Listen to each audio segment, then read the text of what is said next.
Welcome to another segment of Planted Not Buried. And my special guest this time is former Bronx Net reporter Sonyi Lopez.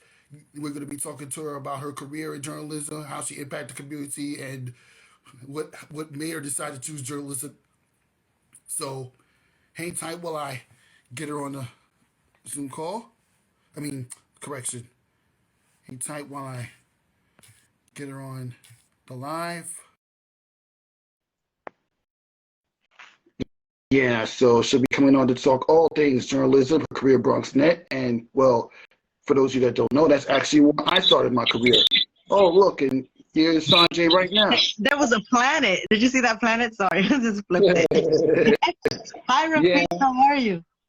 How are you? Long time no see, Sanjay. I mean, I see you're doing well, and well, I'm glad. I mean, well, for those that don't know, I mean, I interned at BronxNet, which is where she happened to be a news reporter, and that's actually where we first met. When I first met you, you were at the beginning of your BronxNet career, but you was at the beginning of your journalism career. So, while we talk a little bit about like what inspired you to get into journalism from the beginning.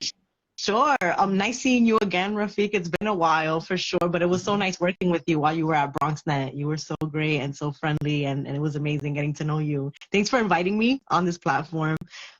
So what got me started in journalism, I always like to say, was when I was in high school, I used to do morning announcements in high school. So I used to talk about, day-to-day, actually sports. I know you have a sports podcast.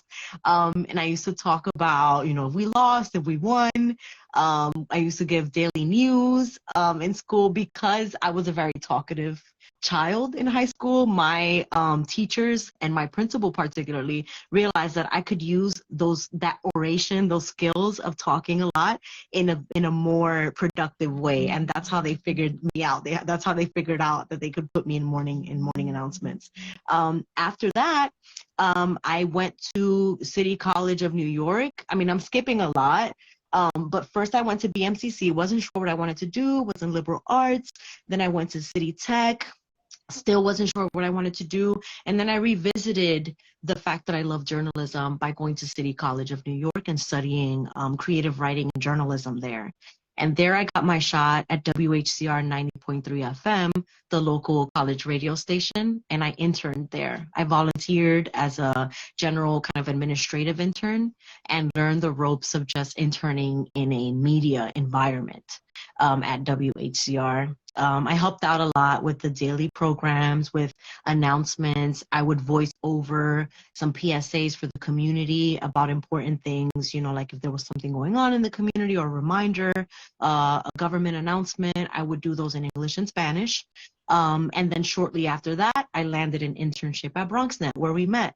And there I started as an intern reporter and later moved up the ranks and became a producer for a weekly program called Open Tuesday. No, yeah, it was Open Wednesday, sorry. And later on, I became a host of a show on BronxNet called Open Tuesday. So yeah, that's how I got that was my trajectory, how I got started in journalism. Yeah, and I can tell, Sanjay, when I first met you as an intern, I mean, I knew you were bound for success. It's just a matter of how you're gonna develop for those days while I went there. I mean, for those of you that don't know, it happened when I was attending Fordham University, and obviously you were still attending the City University during that time when you was working at BronxNet. You got to work with the likes such as Larissa White, she did have a news reporting career at News 12. Now she's in the marketing field. You got to work with Ashley Tiffany, who's working for Def Jam in the marketing side. Right? You got to work with so many interesting people. You also got to work with a WBLS radio personality. I mean, he hosts a Monday show. Yes. Dr. Bob Lee. Yes. Yeah.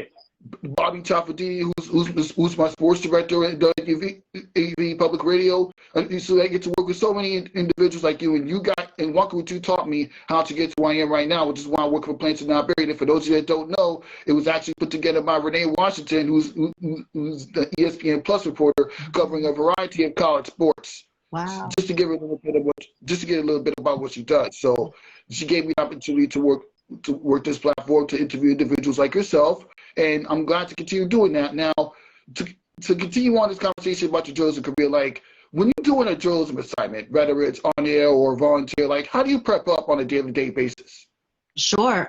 So I'm, as you know, Rafiq, I'm very connected to the community, and my passion is community. And being a Bronxite, a long lifetime Bronxite, is just my, like, what I love. But the way I prep is normally I know the story that I want to do because I'm very connected to the community, and I'm a trustworthy source of community news normally. So I know the people that I'm going to interview intimately, or if I don't know them, of course, I ask them first, can we talk about this? Can we make this a story? So I prep by writing down what my topics are going to be first. I have Google Doc. I'm super organized, I like to think, using Google Drive and Google Doc. And I start creating my story before I meet the subjects of the story. I start doing research. It's very important to research what your story is and what your angle is going to be as a journalist. So I do that, of course. There's a lot of behind the scenes to journalism and curating a story. Normally what people see is the 1 to 1:30 to 2-minute package that airs on whichever channel you're on. But what happens behind the scenes is creating the script, writing down your notes, writing the correct questions to ask the subjects, and also going and recording your voiceovers and creating the story, putting the story together that makes sense. So during the pandemic in particular, I started learning a lot about being a multimedia journalist. And that means, for folks who don't know what a multimedia journalist is, this person goes out kind of like a one-woman band. I'm going to say one woman because I'm talking about me now. So as a one-woman band, I would go out with my phone or camera and I'll record stories myself. The recent story that I remember before I left BronxNet, I had a few, but one that I remembered was I actually got it from social media. A community member posted about a bus stop removal here near me in Mott Haven.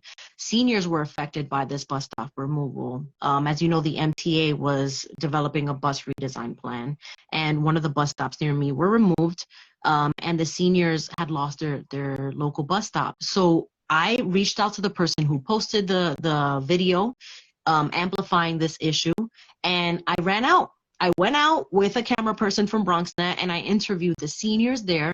I interviewed the community member there, and I was able to do that just by pure outreach, by listening to what's going on in the community. That's one, and also reaching out to the people who are talking about these issues and making sure that I'm amplifying their voices, not just the stakeholders, not just the elected officials, not just the people who have more power, I want to say, or recognizable power, because people have power too. And that's always my angle, the people. So I went out, I interviewed everyone, and I created a story out of this. And guess what? I included the MTA. I included the MTA because I wanted them to have accountability in this story. And what happened? They reestablished the bus stop. I don't want to take credit and say this story did it, but it played a huge role in getting the bus stop back. So it was a really long-winded answer, Rafiq, but I wanted to share kind of an example of like how I go about creating this story and what angle I take when I do that. Exactly. You know what? You mentioned something important earlier in the conversation where you talked about like working behind the scenes, and that's something me and you did a lot during our time at that TV station. I mean, when people that grew up in the Bronx and turned to BronxNet television or watch Open, all they're seeing is like the finished product. They had little understanding of what it took just to make sure that the camera angles are right, that the audio sound is correct, making sure that the on-air sound is prepared, making sure that we make every special guest that come on Open feel welcome at the studio. Whether you're doing floor managing or operating the camera or running the audio board or the teleprompter, making sure that everything is all set in stone. And I believe, and a lot of people also see the finished product. I mean, we had to also work behind the scenes when we're working the Jazz Music Festival during my time there, and when we put together, it was a phenomenal experience. Yes. Oh, those were great memories. The Johnny Pacheco Jazz Music Festival, led by Lehman College, the Performing Arts Center. Those were fun times, and they were long hours, but it was really fun. And the team, the crew was always on board and making things happen. So I remember. Thank you for reminding me about that. Yeah, exactly. You know what? We can't forget about the hiring managers that gave us the opportunity to work there. let's see. Yeah, we can't forget about everybody that worked there, like Marissa Wright. May God rest her soul. Yes, rest in peace, Marissa White. Like, She what was do you think that she brought to you? What do you think that she taught you to become the person you are today? so much. Marissa White was the first, may she rest in peace, was the first person to give me the opportunity. When I first reached out to BronxNet via email, just inquiring about an opportunity at my local public access station, she was one of the first people to respond to me and give me the opportunity. She taught me to recognize that there's value in our voices as local community residents, something that I didn't know I had before, because I was never at a station. I was not a known, reporter or anything. I was just a regular resident, but being a regular resident, I always like to say, you are an expert in your own life. And if you can be an expert in your own life and work in where you live, you can also help other people, empower other people and show them that they also have power in their voices. So she taught me that. And that was super valuable to me. I carry that to this day. She also taught me that I shouldn't be, like, imposter syndrome is a huge thing in our cultures. And I always felt, I don't know how to do this. I'm never going to learn how to do this. I never had the opportunity to learn this.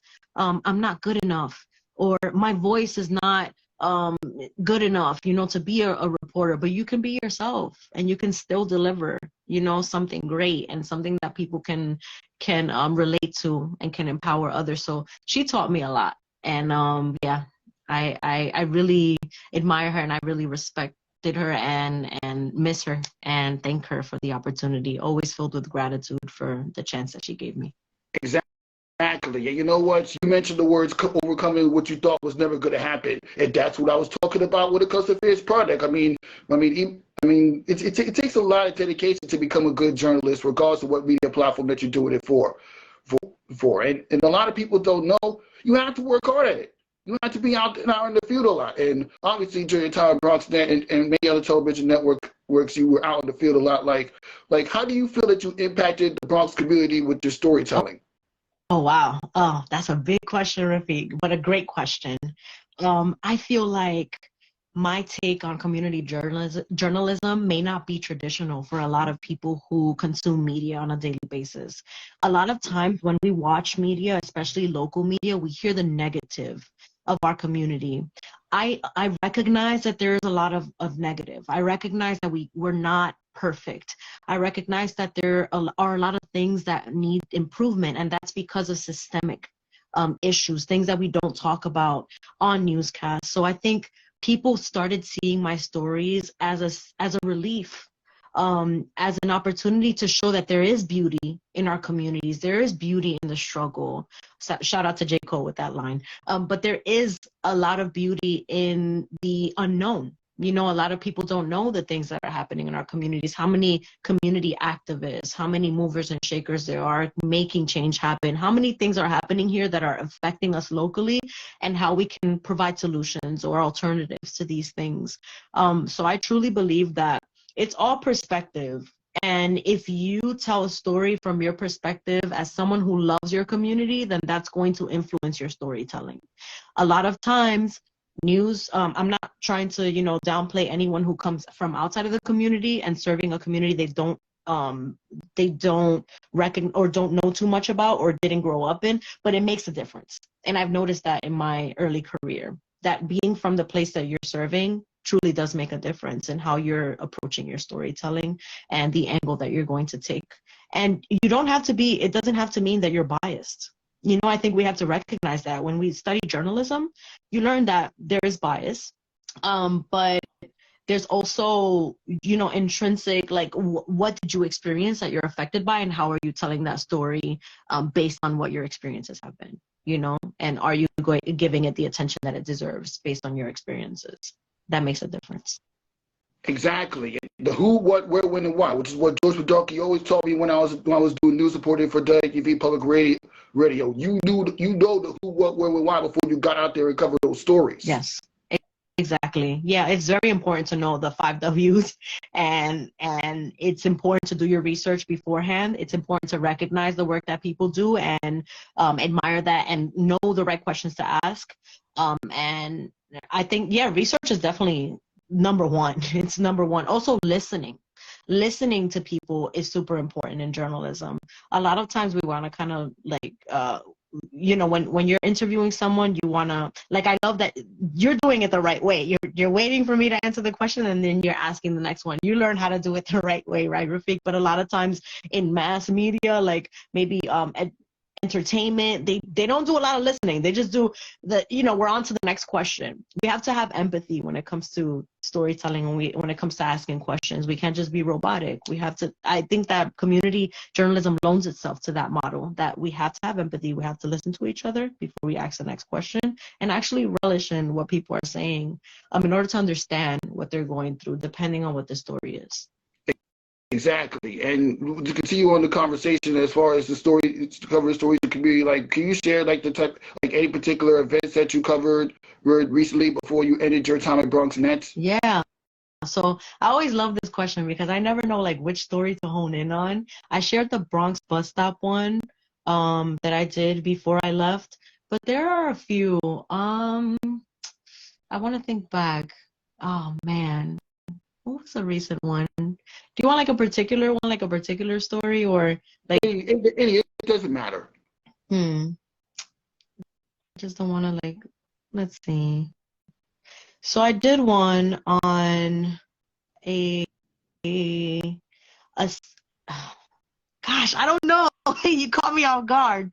Which story do I want to share?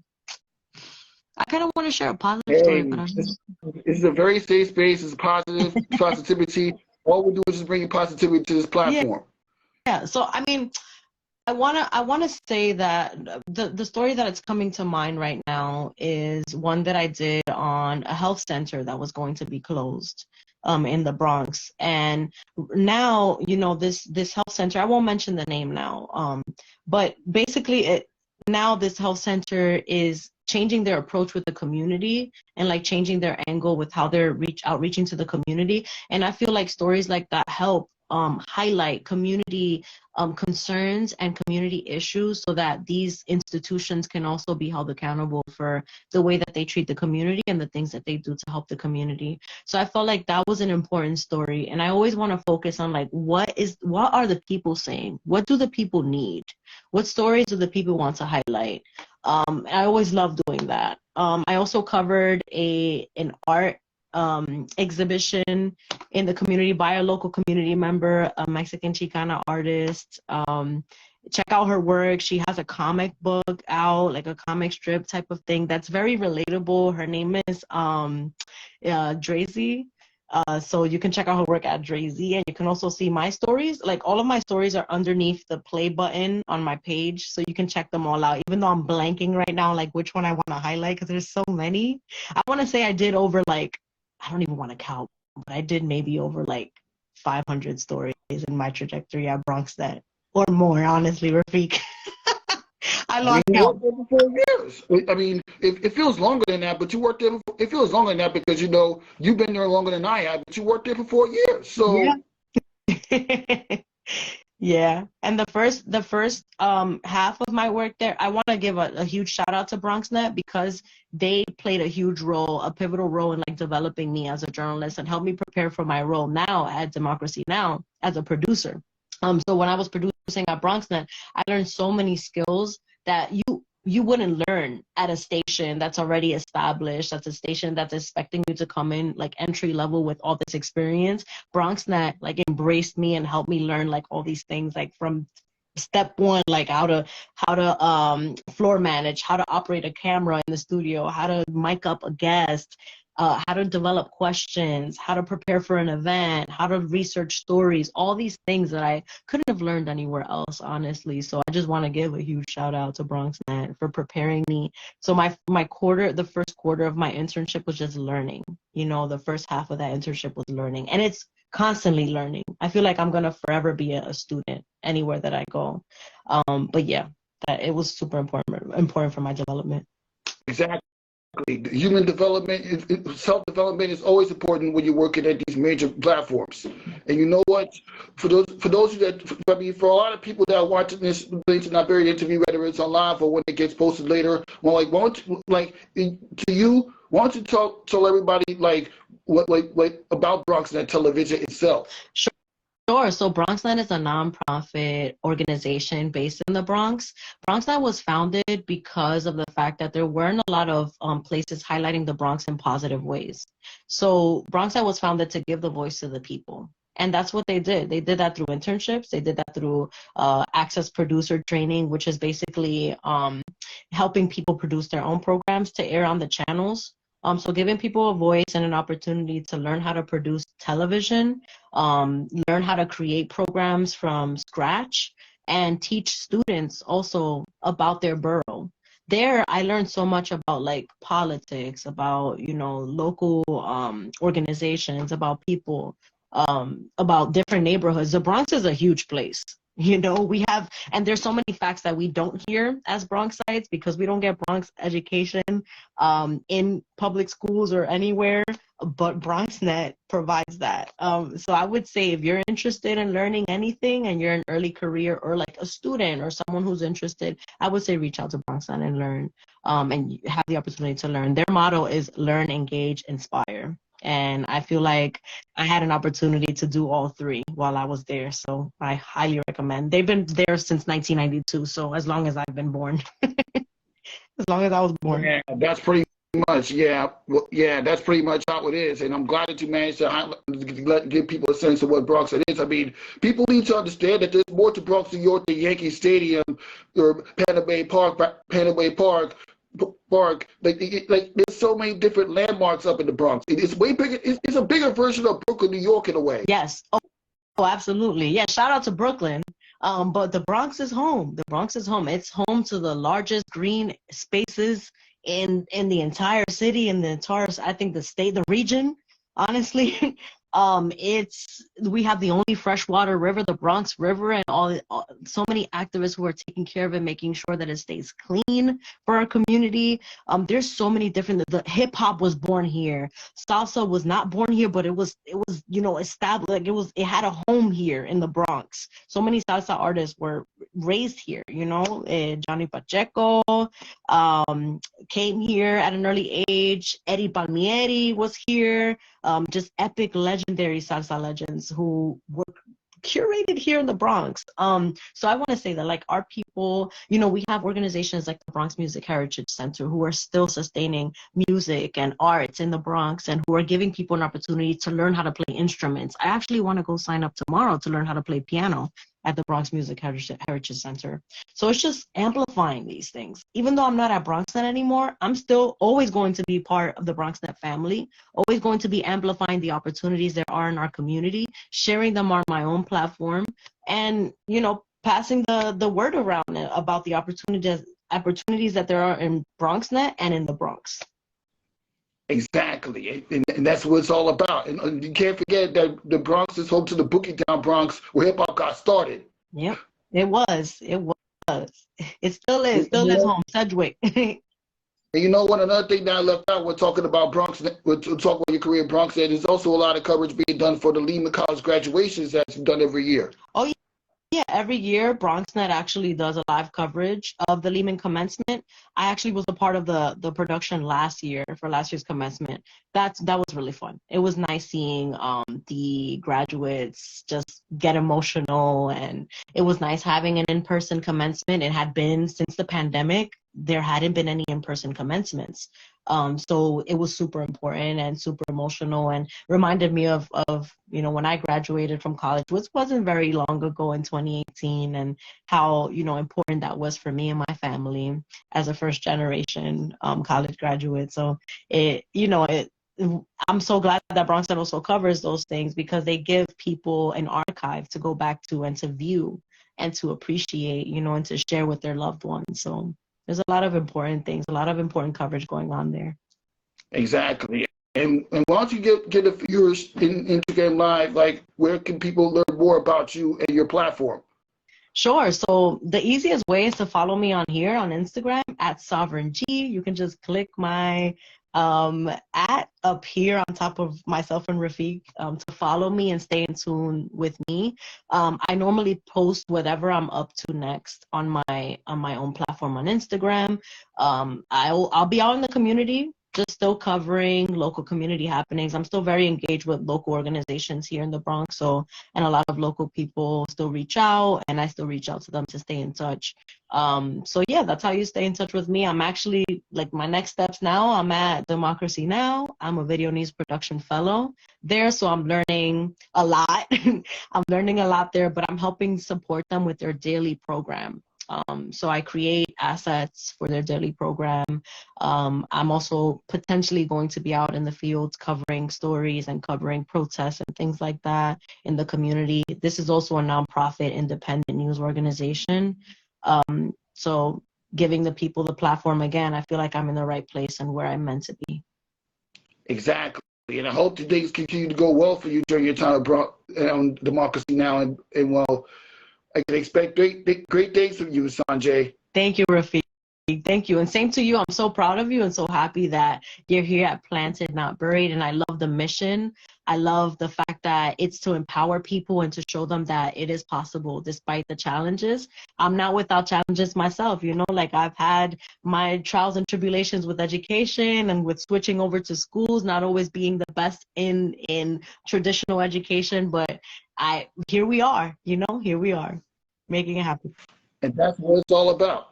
So until next time, thank you for everybody for stopping on this platform, and thank you, Sonyi, for coming on. And can't wait to see what we go from here. Thank you, Rafiq. It's a pleasure, and good luck with everything. Bye, everyone. Thanks for tuning in. Thank you. Bye.